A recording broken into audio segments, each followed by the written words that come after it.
क्या कहना आप? कुछ कहना? मेन बात यह है कि गुड्डू मुस्लिम। It was at this moment that he knew. He f***ed up.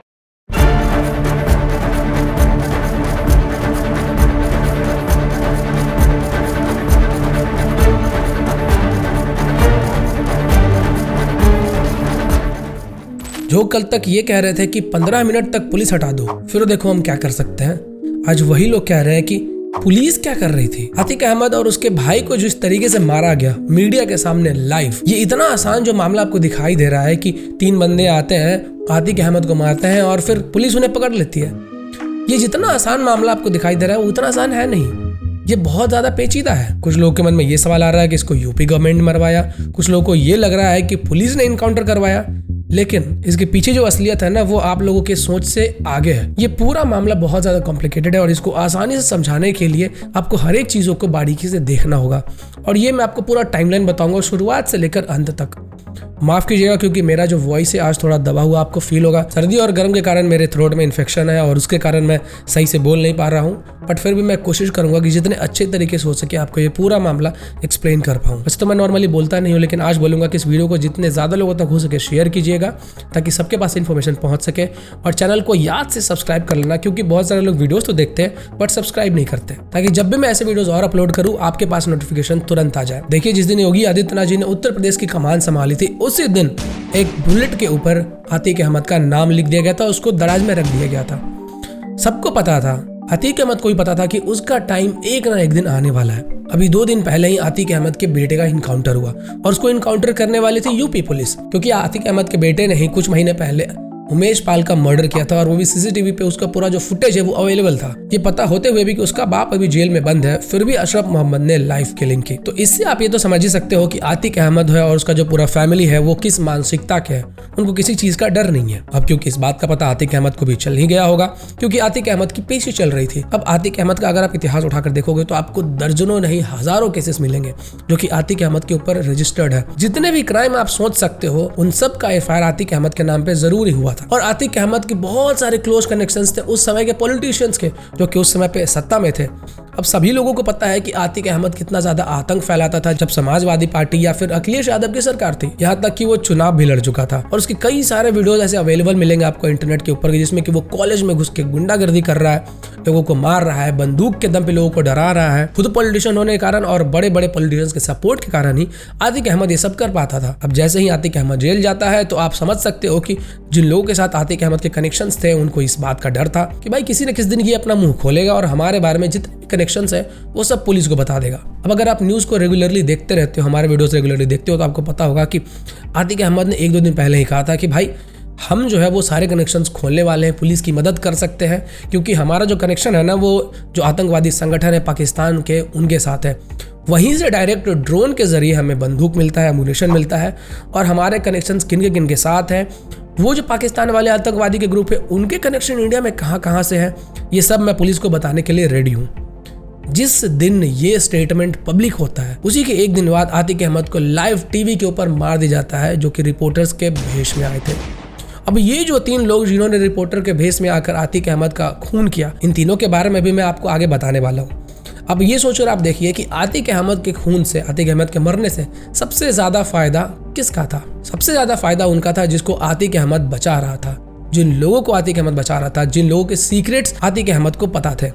अगर पुलिस को या फिर यूपी गवर्नमेंट को अतीक अहमद को मारना होता तो वो कब का मार चुके होते, जैसा कि उन्होंने अतीक अहमद के बेटे को मारा। जब चाहती यूपी की पुलिस, जब चाहती यूपी गवर्नमेंट, तब अतीक अहमद को मरवा देती, बोल देती इनकाउंटर कर दिया। तो अतीक अहमद और पुलिस के बीच में कुछ न कुछ डील जरूर हुआ होगा कि हाँ भाई हम आपको सारे सीक्रेट्स बताएंगे, कौन कौन पॉलिटिशियंस इन्वॉल्व है, कहाँ से आतंकवादी संगठन का कनेक्शन है, उसके बदले में आप हमारा इनकाउंटर मत करना। तभी तो इतने दिनों से वो जीवित था। आपने कई बार देखा होगा कि जब भी किसी आतंकवादी को पकड़ा जाता है तो कोशिश की जाती है कि उसको जिंदा पकड़ा जाए, ताकि उससे जितना ज्यादा इंफॉर्मेशन हो सके वो निकाला जाए। तभी तो पता चलेगा कि और जो बाकी के आतंकवादी है वो कहाँ रहते हैं, वो कैसे काम करते हैं, उनका पूरा नेक्सस कैसे काम करता है। तो अतीक अहमद भाई इतने दिनों से सेफ था, सुरक्षित था, लेकिन जैसे ही वो बोलता है कि हम सारे कनेक्शंस खोल देंगे, राज खोल देंगे, अगले ही दिनों से मार दिया जाता है। अच्छा, अगर यूपी गवर्नमेंट को या फिर पुलिस को अतीक अहमद को मारना ही था तो वो लोग इनकाउंटर कर देते हैं। उससे तो पब्लिक के अंदर पुलिस के लिए सिंपैथी रहती है, हाँ भाई पुलिस ने बहुत अच्छा काम किया, एक गैंगस्टर का इनकाउंटर कर दिया। और इससे पुलिस और गवर्नमेंट दोनों को फायदा होता है कि हाँ भाई जीरो टॉलरेंस जो पॉलिसी है उसके कारण गैंगस्टर को उन्होंने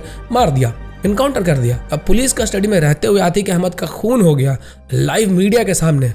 ये तो कोई बेवकूफ भी बोल पाएगा कि इसमें गवर्नमेंट इन्वॉल्व है या फिर पुलिस इन्वॉल्व है। इससे पुलिस की ही इमेज खराब होगी, तो पुलिस की कभी चाहिए ही नहीं, ना ही यूपी गवर्नमेंट चाहेगी। अच्छा, आतिक अहमद को इस तरीके से मारे जाने के बाद तो सबसे ज्यादा नुकसान तो पुलिस और गवर्नमेंट का ही होगा। एक तो पुलिस के सामने किसी ने मार दिया आके, ऊपर से उनको जो इन्फॉर्मेशन लेना था वो भी नहीं ले पाए। अब आतिक अहमद को मारने के बाद तीनों के तीनों लोग जय श्री राम बोलने लगता है। मैं तो पहली बार देख रहा हूँ कि भाई किसी को जब मारा गया उसके बाद जय श्री राम बोला गया। जब 26/11 हमला हुआ था कि जो अजमल कसाब था और बाकी के जो भी लोग थे उन्होंने अपने हाथ के ऊपर कलावा बांधा हुआ था। वो ये बताना चाह रहे थे कि जो आतंकवादी है वो सब के सब हिंदू हैं और उन्होंने ही मुंबई के ऊपर हमला करके उतने सारे लोगों को मारा, ताकि इसमें जो पाकिस्तान का एंगल है वो कहीं ना आए और जो हिंदू है वो बदनाम हो कि हिंदुओं ने इतने सारे लोगों को मारा। अच्छा, महाराष्ट्र के अंदर और भी कई जगहों पे ब्लास्ट हुए थे, वहां पे भी इसी तरीके से फ्रेम किया गया था। किसी भी तरीके से ये कॉन्स्पायर करने की कोशिश की जा रही थी कि भगवा आतंक होता है। यहाँ तक कि इसके ऊपर किताब भी लिखा गया था और कांग्रेस के लीडर्स इसको इनॉग्रेट करने आए थे। उतने पहले की बात छोड़ दो, पिछले साल की बात बताता हूँ। कन्हैयालाल का तो सबको मालूम ही होगा किस तरीके से कन्हैयालाल को लाइव मारा गया था। लेकिन कन्हैयालाल के वो जो किलर्स थे ना, उन्होंने बीजेपी ज्वाइन किया था। वो बीजेपी ज्वाइन करते हैं और उसके फिर कुछ महीने के बाद कन्हैयालाल को मारते हैं और फिर उसको किसी तरीके से हिंदुओं के साथ जोड़कर भगवा आतंक का नाम दे दिया जाए। देखिए, ये बातें पुरानी हो चुकी है कि पाकिस्तान से लोग आते थे, अल्लाह अकबर बोलते थे और बॉम्ब फोड़ते थे या फिर लोगों को मारते थे। उनको पता है कि अब ये चीजें नहीं चलेगी, तो हिंदुओं को फ्रेम करने के लिए अब ये नया टैक्टिक्स अपनाया जा रहा है कि जब किसी को मारो, चाहे जब कोई आतंकवाद करो, तो फिर हिंदुओं को किसी भी तरीके से फंसाओ ताकि खुद बच पाओ। और इसके बदले में हमारे इंडिया के अंदर ही जो पॉलिटिशियंस है ना, वो उनको सपोर्ट देते हैं ताकि किसी तरीके से बीजेपी को काउंटर किया जाए। ये बहुत ही घटिया और बहुत ही गंदा पॉलिटिक्स है जो कि आम जनता के सामने कभी भी आ नहीं पाता है। लोग क्योंकि उतना ज्यादा सोच नहीं पाते हैं, लोगों को जो फर्स्ट रिएक्शन दिखता है, जो सामने दिखता है, बस उतना ही समझ पाते हैं, क्योंकि किसी के पास उतना ज्यादा टाइम नहीं कि वो रिसर्च करे, इन सब चीजों को देखे, इन सब पॉइंट्स को देखे। अब ये जो तीनों के तीनों शूटर थे वो तीनों एक दूसरे को नहीं जानते थे, तीनों के तीनों बेरोजगार थे, ऐसे ही नॉर्मली घुमा फिरा करते थे, कोई काम धाम नहीं करते थे। जो ISIS के स्लीपर सेल्स है वो इंडिया में इस तरीके से काम करते हैं। जिन्होंने कन्हैयालाल का मर्डर किया वो कौन थे? स्लीपर सेल्स ही तो थे। वो लोग नॉर्मली आम आदमी के तरीके से आपके साथ रहेंगे, उठेंगे, बैठेंगे, आपको पता भी नहीं चलेगा, आपको लगेगा कि ये एक नॉर्मल इंसान है। लेकिन जब समय आता है काम करने का, अंजाम देने का, तब वो लोग एक्टिव होते हैं। आप कहीं से भी उठाकर देखो, जितने भी आतंकवादियों के स्लीपर सेल्स होते हैं वो ऐसे ही काम करते हैं। कोई भी एक स्लीपर सेल दूसरे स्लीपर सेल को नहीं जानता है जब तक कि उसे किसी मिशन पे ना जाना हो। जब उसे किसी मिशन पे जाना होता है तो फिर ऊपर से उन्हें सबको कमांड आता है कि भाई तुम यहाँ से एक और बंदा, वहां से एक और बंदा, तुम सब लोग को मिलकर एक मिशन करना है। कैसे करना है उन सब की डिटेल्स उन्हें मिलती है। तो आतिक अहमद को मारने के बाद तुरंत उन्होंने जय श्री राम बोलने शुरू कर दिए ताकि लोग जब इसे देखे तो सबको यही लगे कि हाँ भाई, बीजेपी वालों ने करवाया, उत्तर प्रदेश की गवर्नमेंट ने करवाया है, और फिर लेफ्टिस्ट को एक मौका मिले हिंदुओं को फ्रेम करने का। जैसे ही ये पूरा वीडियो वायरल हुआ, आप ट्विटर के ऊपर जाके देखो, हर एक लेफ्टिस्ट एक ही ट्वीट कर रहा है, हर जगह यही लिख रहा है कि भाई देखो, जय श्री राम बोलकर उसने गोली मारी। जितने भी ट्वीट्स उठाकर देखो, सब ने यही लिखा है। लोगों के मन में ये चीजें तो फैला दी कि जय श्री राम बोल के गोली मारा जा रहा है और ये जो भगवा आतंक है वो भी कुछ होता है और बढ़ रहा है। अब आपके मन में ये सवाल आ रहा होगा कि आतिक अहमद का जब खून किया गया, पुलिस सामने गोली मारी गई, तो पुलिस उसे क्यों नहीं बचा पाई? देखिए, सबसे पहली बात तो यह है कि जो आतिक अहमद है उसके नौकर नहीं पुलिस वाले, जो हर जगह उसका बॉडीगार्ड बन के रहेंगे। पुलिस वालों ने मेक श्योर किया कि जो जर्नलिस्ट है वो बचाए जाए पहले, तो उन्होंने शूटर्स को खींचने की कोशिश की। अब जो यूपी के पुलिस वाले, उनके पास इतना ज्यादा हाईटेक वेपन तो है नहीं भाई कि तुरंत गोली निकाला, लोड किया और ठाए मार दिया। जो लोग आतिक अहमद को मारने आए थे उनके पास आप देखो कि जो यूपी पुलिस उनसे ज्यादा हाईटेक वेपन्स थे। जब तक यूपी पुलिस राइफल निकालती, उसको रीलोड करती, गोली डालती, दागती, तब तक तो यूपी पुलिस वाले ढेर हो जाते। और आप ये भी देखिए कि जो मारने वाले थे ना, उन्होंने पहले मेक श्योर किया कि भाई जब मैं गोली मारूं तो ये मर ही जाए। यहां पे आके गोली मारा, यहाँ पे, फिर उसके बाद बगल से मारे जा रहा है। जब तक वो मर नहीं गया तब तक वो लोग गोली मारते रहे। वो लोग इसी मिशन से ही आए थे कि मार देना उसको, जिंदा नहीं बचना चाहिए। अब खबरें तो ये भी आ रही है, मैंने इंटरनेट के ऊपर ये भी पढ़ा कि ये जो वेपन्स जिनको यूज करके आतिक अहमद को मारा गया है, ये जो वेपन्स आए हैं वो पाकिस्तान से ही सप्लाई किए हुए वेपन्स थे। अब ये तीनों जो मारने वाले थे, इनके पास ये इन्फॉर्मेशन कहाँ से आया कि पुलिस आतिक अहमद को कब कहाँ लेके जा रही है, कब कहाँ पे मौजूद होगी? तो जिनके पोल आतिक अहमद खोलने वाला था, आप देखना कि आने वाले कुछ समय में आपको ये सब इन्फॉर्मेशन मिलेगा, न्यूज में ये सब चीजें आ जाएंगी। वो तीनों पुलिस कस्टडी में बता ही देंगे कि उनको किसने भेजा है, किसने मारने के लिए बोला। आप ये देखिए कि पुलिस आतिक अहमद के वाइफ को भी गिरफ्तार करना चाहती है। क्यों? क्योंकि पुलिस को पता है कि आतिक अहमद के वाइफ के पास भी कुछ ना कुछ इन्फॉर्मेशन जरूर होगा।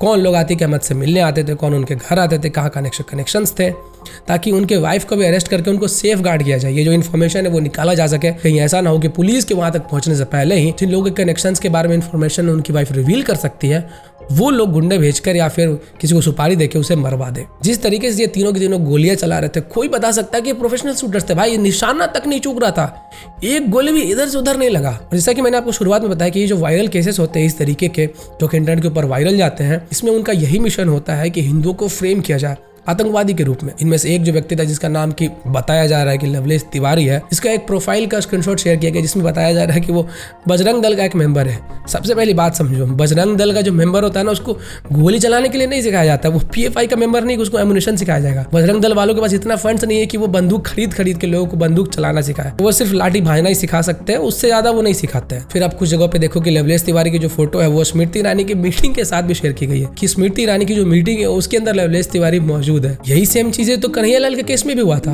उसमें भी ऐसे ही फोटोज वायरल हुए थे जिसमें वो बीजेपी की मीटिंग में था। फर्क सिर्फ यही है कि जो 3 मर्डर्स थे उनमें से एक को अब बजरंग दल का मेंबर बना दिया गया है। वो दिखाया जा रहा है कि ऐसे बजरंग दल का मेंबर था। जितना मैं रिसर्च कर सकता था उतना मैंने रिसर्च किया, जितना मैं सही से बोल सकता था उतना मैंने बोला। अब मैं आप लोगों से पूछना चाहूंगा कि इसके पीछे कौन पॉलिटिशियन इन्वॉल्व था, किसके राज आतिक अहमद खोलने वाला था।